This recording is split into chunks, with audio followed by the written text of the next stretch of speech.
Today we're going to be answering the internet's most asked questions about scuba diving, with the goal to simplify scuba diving and make it more accessible for everyone. So if you're someone who's always been curious about taking the plunge into the world of scuba diving, but always had some niggling doubts or questions you wanted answering, this video is for you. It's also for divers too, if you've got a friend who you want to take scuba diving but they're always like, maybe, I'm not sure.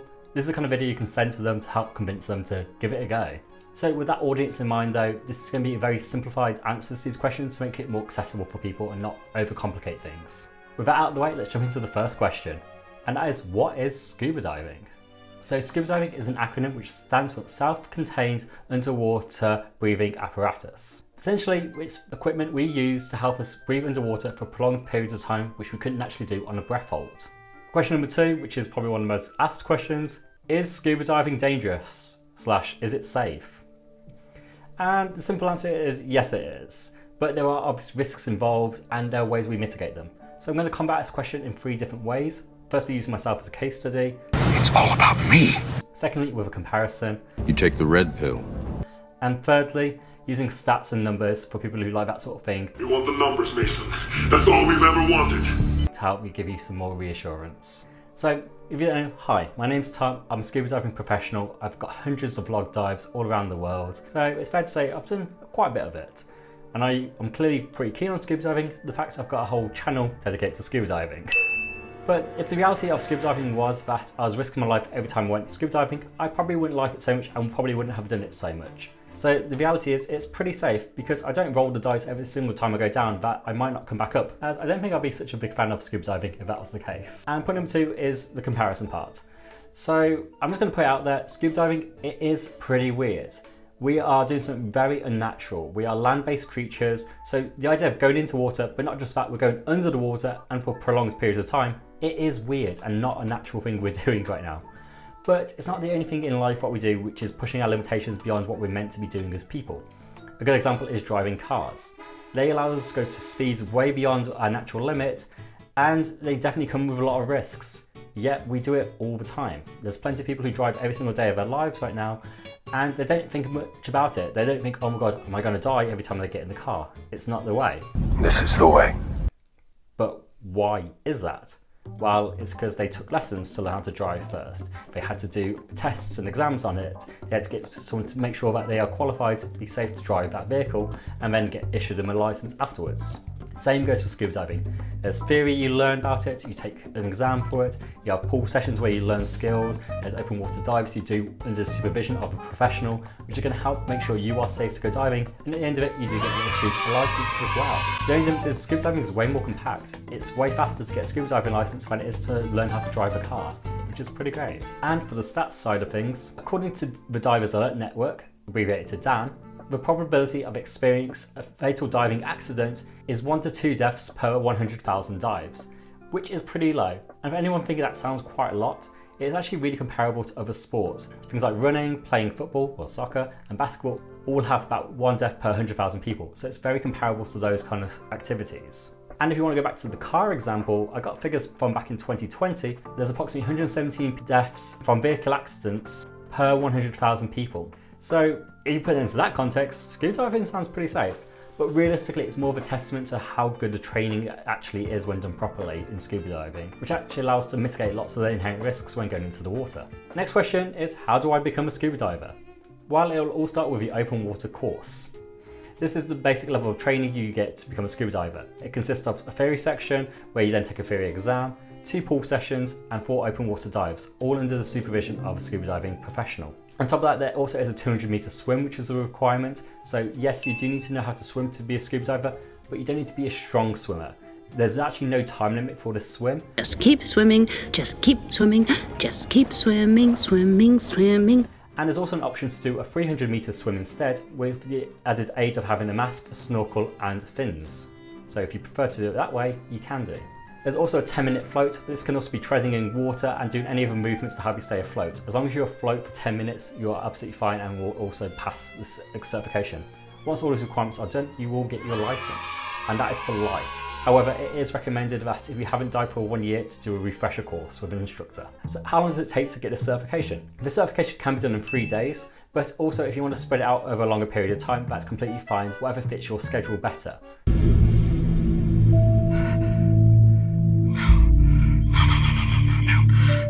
Not now! So there's a lot of flexibility when it comes to actually getting your license. Next one, who can scuba dive? Is there an age limit? So yes, for children, the earliest you can start scuba diving is at the age of 8. That's when you do something called a bubble maker course. So this is something where the maximum depth is down to 2 meters, and it's typically done in swimming pools. When children turn to the age of 10, they can do their junior open water course, which allows them to go down to 12 meters. And for 15 plus, this is where the open water course, which I just mentioned, is applicable. And that's for basically 15-year-olds and adults, and it takes them down to 18 meters max. Talking about age limits, there's actually no maximum age limit. I know divers who are 60, 70, there's even people who are 80 years old who go scuba diving. So don't think you're too old for scuba diving, that is completely fine. I'm not too old for this shit. I'm not too old for this. You will not. We're not too old for this shit. We're not too old for this shit. However, if you do have any health concerns, it's better to go to a medical professional like your doctor or local physician to find out if you are suitable for scuba diving, and they can check you over to give you the all clear or not. Remember, scuba diving instructors, though we are first aid trained, does not actually make us medical professionals. Oh, thank you, doctor. No, I'm not a doctor. I'm disabled, can I go scuba diving? Yes.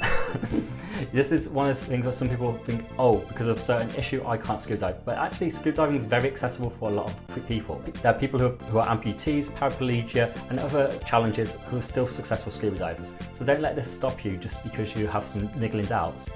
And again, if in doubt, talk to a local physician or doctor, and even talk to your instructor at the diving centre and come up with a plan on productive ways of actually doing your course. You'll be pleasantly surprised on how many people actually can go scuba diving. So can everyone scuba dive? This one is no. So there is a niche amount of people who can't, and that comes down to medical issues. So before you go scuba diving, you will have to fill out a medical form just for liability reasons.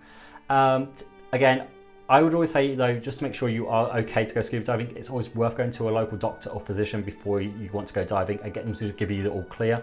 But typical issues people find what stop them going diving is if they have heart problems, if they have high blood pressure, or if they have asthma. Just a quick note on the asthma side of things though, if it's your kid and you had asthma, but nowadays you don't carry around an inhaler, you've not had an asthma attack for years, you're probably okay. But again, if you have doubts, go to a medical professional. Next question. I wear glasses. So can I wear them when scuba diving, or can I wear contact lenses as well? The answer is yes, except you won't be wearing glasses exactly. When you go scuba diving, you wear a mask, and you can actually get prescription lenses for your mask. So it's kind of like wearing your glasses underwater. Similarly though, if you don't want to get a special prescription mask, you can just wear contact lenses underneath your mask.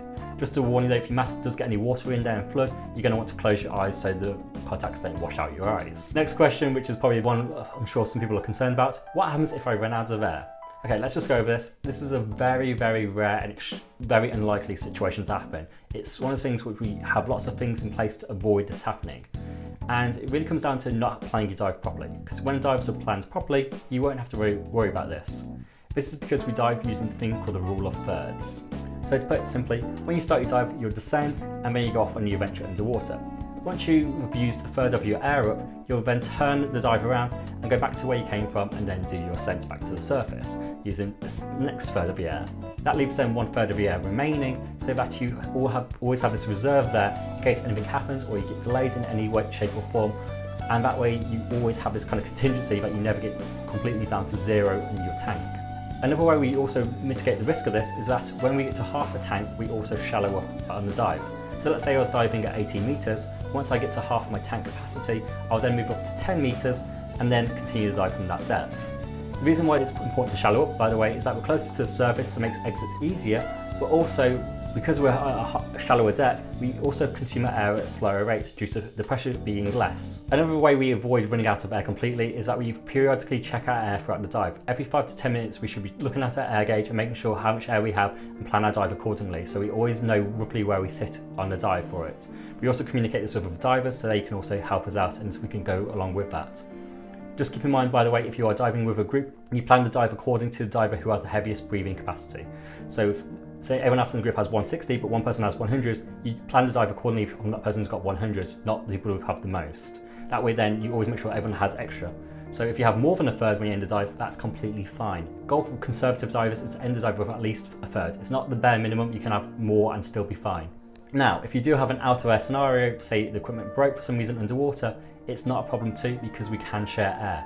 So the equipment we wear when scuba diving has two mouthpieces called regulators, which you breathe off, but you can also have another one to give to someone else in emergencies. It's marked as yellow, so it's really easy to spot on a person, and there's always in the main triangle of their body for easy access.